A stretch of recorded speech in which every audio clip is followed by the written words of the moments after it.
Welcome to the College Connection podcast, a podcast presented by the College of Registered Nurses of Newfoundland and Labrador.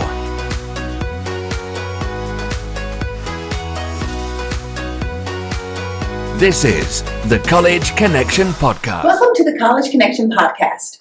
My name is Kelly Kane, and I'm a registered nurse and a nursing consultant with policy and practice at the College of Registered Nurses of Newfoundland and Labrador.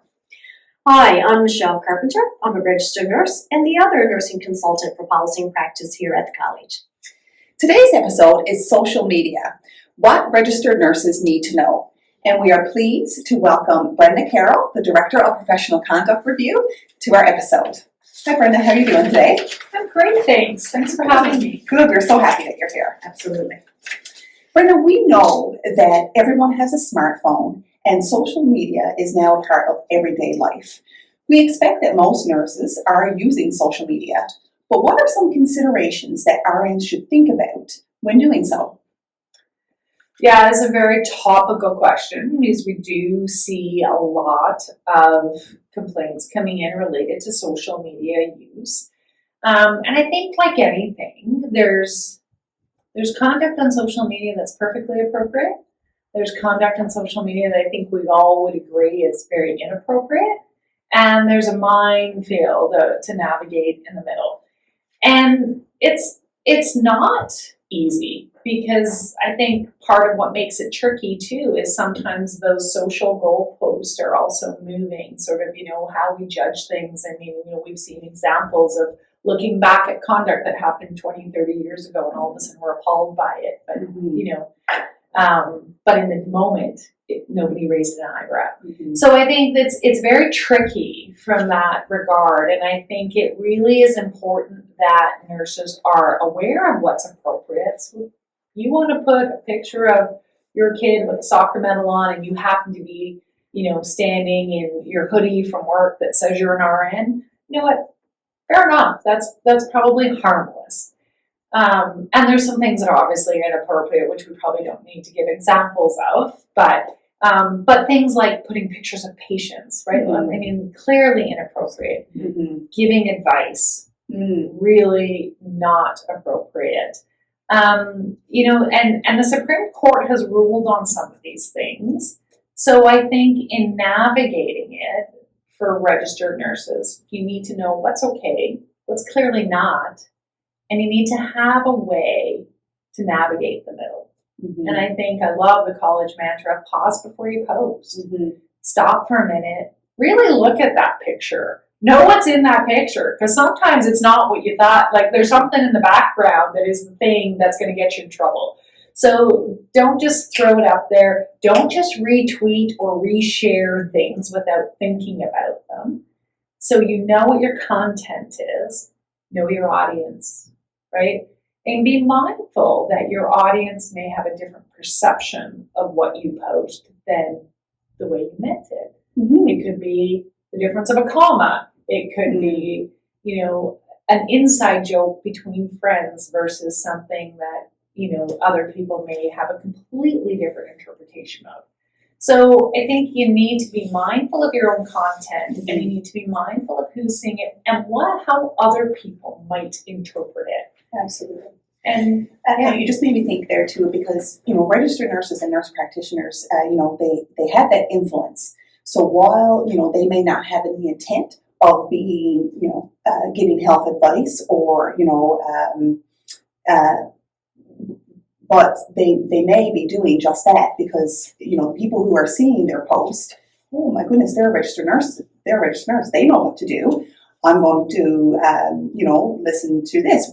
Meanwhile, that registered nurse may not have had that intent behind the post, but I think it's about recognizing how much influence that they do have with people. A perfect example of this messy middle is a post, and I get these reels every day of a particular nurse who posts pictures. Now, she's got a virtual background, so I can't, there's nothing behind her. There's no risk of patient information or a patient walking in the background or whatever. She's probably in her living room, right? But it looks like it's a virtual background of an ER. Mm-hmm. And she's often wearing scrubs, sometimes a hoodie that says RN emergency department, but no name tag, no health authority, no identifier or employer identifier. And when you link to her profile and look at it, it just says registered nurse, lives in New York, I think she is, Okay. and her name. Mm-hmm. But so she's taken some safeguards. I mean, those are obvious things that people have done with intention to make sure I'm not linking this to I work at, the Health Science Center in St. John's, Newfoundland, as a registered nurse in the emergency department, which means the confidentiality piece might be a little tougher to maintain, might reflect poorly on the employer, those kind of things. So she's done all those things right, which are all things we would recommend. If you're going to post, don't link it to your profile that says I work as a registered nurse here, there, or otherwise. Don't wear your uniform. Don't wear your identifiers, those kind of things. Keep that piece anonymous. So she's done some things right. But what the gist of most of her reels are is she doesn't speak. She just sort of has words above her head that says, my patients in the last 12 hours in the ER. And she'll kind of act out. It'll say sore throat, and she'll grab it. And then she'll go, discharged home with strep. And then it'll be like abdo pain. Discharged home with constipation. Right? And she'll go through 10 or 12 patients. And I'm like, I was looking at this going, in a roundabout way, is she giving advice? I don't know. Maybe not. At the very least, is she potentially influencing other people's decision to seek care? So if you had 6 of your 12 patients come in with abdominal pain and you said discharged home with a variety of different things, the next person who gets abdominal pain might go, yeah, if I go to emerge, I'm probably going to get sent home. Meanwhile, maybe they have an ectopic pregnancy, which is something that does need to go to the emerge department. Right? So I think it's very tricky, right? And you think now, and then my next question for this individual is, what is the purpose of all of this? So if you're going to go into the messy middle, sit down and think about what your purpose is. What are you trying to achieve by putting that post up there? And is it worth the risk of somebody taking offense to it and saying, hey, college, I think you need to look at this individual's conduct because this seems to be inappropriate. And even if we've had complaints come in on social media, some of them have resulted in disciplinary action against registrants. Some have been dismissed. But why would you want to set yourself up to go through that process? Why would you want to put yourself through the heartache and the stress of having someone complain? So, my advice, know your content, know your audience, try and think forward to the risks associated and the perceptions that others may have, and do your risk-benefit analysis. Is this worth me putting this up there? And if I really need to put it up there, make sure it's at those clear ends of the spectrum where that you're clearly in the acceptable range, because it's just, to me, having an allegation filed against you means that you forevermore, if you're registering in another jurisdiction, applying to go back to school, renewing your license, that question on renewal, if it says, have you ever been subject to a disciplinary complaint, you now have to check yes, even if it's dismissed. Right. You need to check that box forevermore. And do you really need to do that? Absolutely. Yeah, and our mantra, as you say, is that, at which we, when we're doing our presentations on professional and social media, is pause before you post. Have that reflection. Nursing is a reflective practice, and think about what is that intent of you posting, right? And you may go ahead and post. We're not saying that you can't, but then there may be consequences, right? So, Kelly? And, I like that you highlighted some of those safeguards that, that particular person had in place then in the United States, I think you said. But, here in Newfoundland and Labrador, I think our registrants are in a precarious situation because we are such a small province. We have small communities. Even if you don't hold yourself out as a registered nurse, a lot of people know that you're a registered nurse. They know exactly where you work. So you have that little bit of uniqueness here in Newfoundland and Labrador where you're not so anonymous. Well, and even just saying, depending on where you work, you say, hey, my patient in the last 12 hours came in with sore throat and got admitted for cholecystitis. Mm-hmm. Well, I betcha there's a handful of people watching that video that will know exactly who that is. Because how many people are coming in with that diagnosis, getting admitted with that diagnosis? Absolutely. Yeah. On the same day that you put your post out. Absolutely. Right. So, I mean, we do have to be very cautious. And how would you feel as a patient if you were the one seeing this? Mm-hmm. Right? I mean, there's a whole other aspect of feeling violated, even if you're the only one who knows. I think that's me, Mm-hmm. right? Like, I don't think that's anything anybody would really feel any comfort in, knowing that someone's up TikTok dancing to, you know, my Emerge visit and my subsequent diagnosis in either admission or discharge home, right? Absolutely. Yeah, and that really ties into my next question. You know, RNs and NPs are in positions of trust, and most RNs and NPs are aware of what's appropriate and inappropriate to post on social media, but there may be some that are not aware. And in practice, Kelly and I get a lot of calls related to professionalism and social media. And so, do you have any examples of common pitfalls that RNs and NPs make while on social media that should be avoided? Sure. I think we talked about a few. I mean, even posting something anonymously isn't always anonymous, Absolutely. right? Or de-identifying doesn't make it unidentifiable. Absolutely. So I think those are two of the biggest things to keep in mind. Mm-hmm. The inadvertent things, you know, sharing like a picture of your colleague at work and there's a chart in the background, those kind of things. I mean, don't take pictures at work. Don't post pictures in the workplace anywhere. I mean, those are some of the common things. But I think the other thing is sometimes people post things anonymously thinking they're going to vent about their day at work, or they're going to vent about the difficult patient they had, Mm-hmm. or a situation that happened with another healthcare professional. And even when you post those things anonymously, you're putting yourself at risk. But as the observer of those things, you also have to be careful, because it's so tempting when you see something like that to say, well, that's not what happened. And, and it's like, oh, hold your horses. You don't want to get dragged into the mud with someone else's miscue. Mm-hmm. So stop and don't react. Think. And what would be very appropriate is to say, you know, this might not be appropriate conduct with your college. You might want to rethink. You know, there's nothing wrong with sort of saying to someone, if they're commenting, like for instance, I think we came across a post that said, I witnessed another colleague doing something that was horrific and I'm feeling sick about it. What do I do? And, you know, obviously it should be, listen, you have a duty to report. Mm-hmm. So putting those kind of, you know, saying you have a duty to report, you should be following up on this, you know, that's appropriate.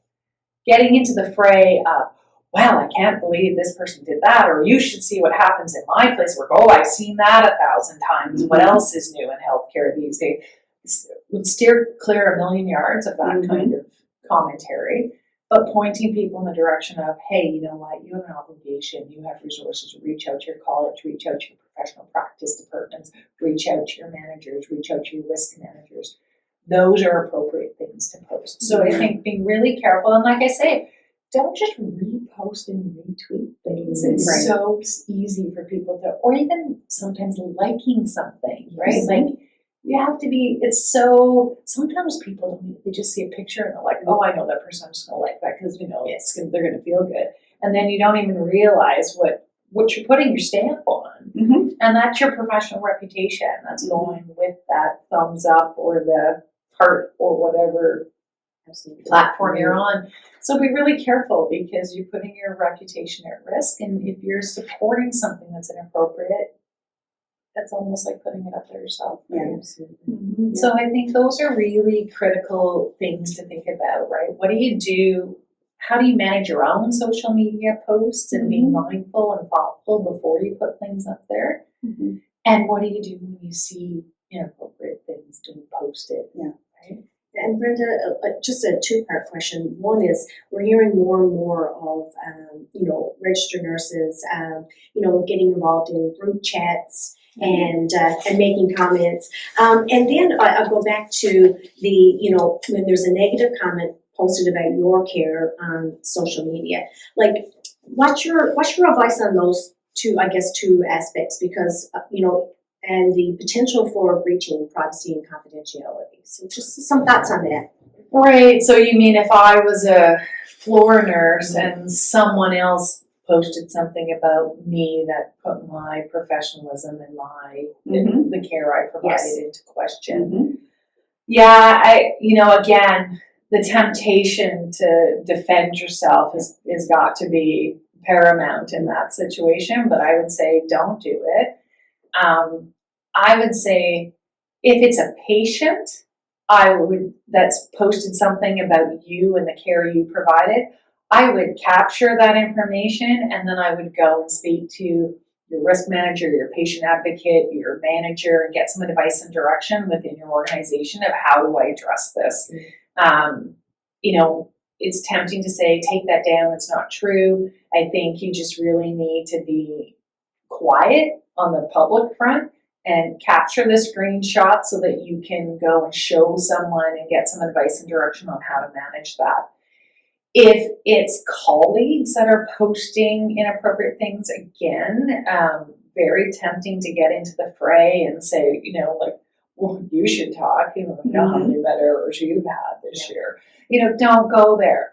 Capture it on a screenshot so that you have it, and then go and speak to your managers, your risk managers, call practice and sort of say, hey, I'm the subject of this, or I've seen this and I don't know what to do. Can you help me navigate this? And there are ways that we can manage that outfall, but getting into the fray of it is not the way to respond because it just sets you up then to breach client confidentiality. Right. And you mentioned about screenshots, and this, I guess an important tip, because screenshots can happen everywhere now. And when you're involved, Michelle mentioned group chats, and you're having conversations with colleagues in group chats on social media, like maybe it's Facebook Messenger, and you have this group chat, and you may be talking about, doing shift changes and things like that. But, if conversations become unprofessional in that group chat, screenshots can happen. Yeah. And it can be shared. They do happen. And they do all happen. the time. Right. So I think that's something that we need to be mindful of, is, to have that therapeutic communication even with your colleagues when you are using those text messages via social media platforms. And I think the other thing is know your employer policy too, right? That's really important because it's like I've seen situations where, for instance, in care homes where there are physicians who are saying, oh, just text me if you need me.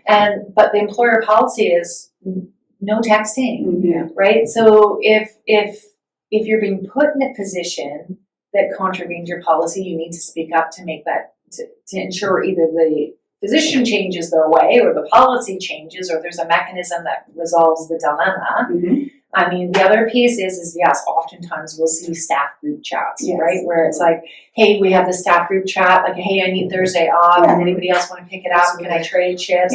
That kind of stuff, right? Easy peasy, that's what those are for. But then sometimes things slide down a hill and all of a sudden there's a gagged picture of some downtime in the wee hours of the morning of something silly that happened at work. And, the public perception of those things, even though they're done within the confines of a restricted group chat, it's so easy for that to get out to the public. It's not appropriate to begin with. And if it gets out to the public, it's like, as nurses, we strive to be recognized as professionals who have, evidence-based practice that is based in science, and, putting that at risk in association with the fact that, we're hearing a lot about short staffing and overwhelmed nurses. And it's like, well, if you're blowing up rubber glove water balloons and decorating the Emerge trauma bay with them at 3 a.m, I'm not entirely sure that's, cohesive with an image we want to portray to the public of professional science-based, highly trained individuals who are providing a critical service to the public. Absolutely. Brenda, a really popular social media platform now is TikTok. And I think we can all look on social media now and see TikTok videos of RNs posting TikTok videos while in the workplace. What's our advice on those situations? Yeah, nothing in the workplace. No pictures in the workplace. No videos in the workplace. No nothing in the workplace. Like, I wouldn't even recommend it in the parking lot of the workplace. Like, honestly, not in the cafeteria, not on the unit, not in an empty case room, not in the walkway, the breezeway, whatever. I think just steer clear of it, because it's so easy for you to breach confidentiality. For one thing, you've got your name tag on, you're at work, you've got somebody recognizes the background, somebody's getting wheeled to the OR behind you, or I mean, there's so many ways that it could go wrong, and it's just, and like I said, you're a highly trained professional individual who is at work being compensated to provide a critical service to the public. And I'm not saying we all have to be stoic and serious every minute of the day, but from a public trust point of view, it tarnishes the way people see you if you're not keeping the appropriate professional image. I remember I worked pediatrics for years. I was a pediatric manager, and we had young children on our unit, mostly parents in the playroom, but we didn't have a charting room. So the nurses used to sit in the playroom and chart, which was problematic in itself, having the charts and the parents, and that was a whole other issue. But as they were charting one day, one of my young nurses, there had been a death. It was a small community, and there had been a death in the community, and one of the nurses, unfortunately, this young person had died of an overdose. And all one of my younger nurses said was, "Oh man, that just kills me. I used to party with him." And I was like, I know that doesn't necessarily mean anything about what my young nurse did while she was partying. But I thought, as a parent who has to leave my young child in your care when they're sick, do you even want to leave that open to interpretation? Right? So we have to be ever mindful of the position of trust we're in and how the image we portray impacts our clients' and families' trust in us to do the work we do. And anything that puts that at risk is problematic. Absolutely. Yeah, so Brenda, I guess a message that I'm taking from what you've said today is it's very important to avoid breaches of privacy and confidentiality. And it's really important as a registered nurse or nurse practitioner to know your responsibilities with respect to maintaining privacy and confidentiality. And I guess today really ties into a previous podcast that we had with the Commissioner of Information and Privacy. Where he said it was really important to avoid privacy breaches, because you may end up issues with the college, but you may end up with issues with the Office of Information and Privacy Commission. So I guess as a registered nurse, it's really important to know and to be mindful when we're posting things on social media is that we're maintaining professionalism, but also that we're ensuring that we're not having a privacy breach in doing so. Exactly, and that goes for both your clients and your colleagues. Right? Your duty of privacy extends beyond that of patient information.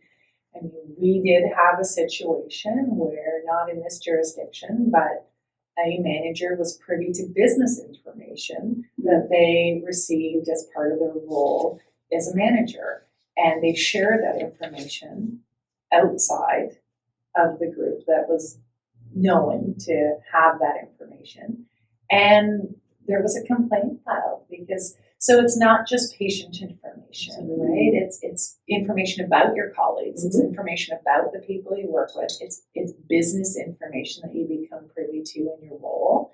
And so all of that information is subject to and restricted in who you share it with. And so you need to be careful that you don't post your opinion about, the clinic's going to be closed again this weekend because we have no staff, right? Like, sometimes those are frustrations, but posting it to social media, again, my question is, what's the purpose? What's the risk? And are you willing to offset one of those against the other?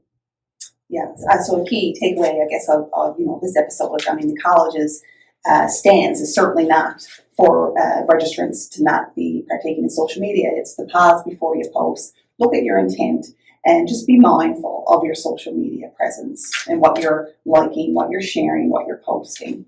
And you don't trust your gut. If you're posting something, and this goes for anything, if you're posting something and you're thinking, oh, if my manager saw that, they probably wouldn't be happy.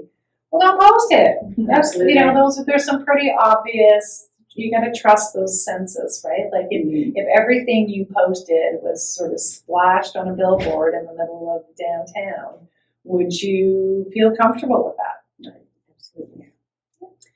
Okay, that concludes our episode with the Director of Professional Conduct Review, Brenda Carroll.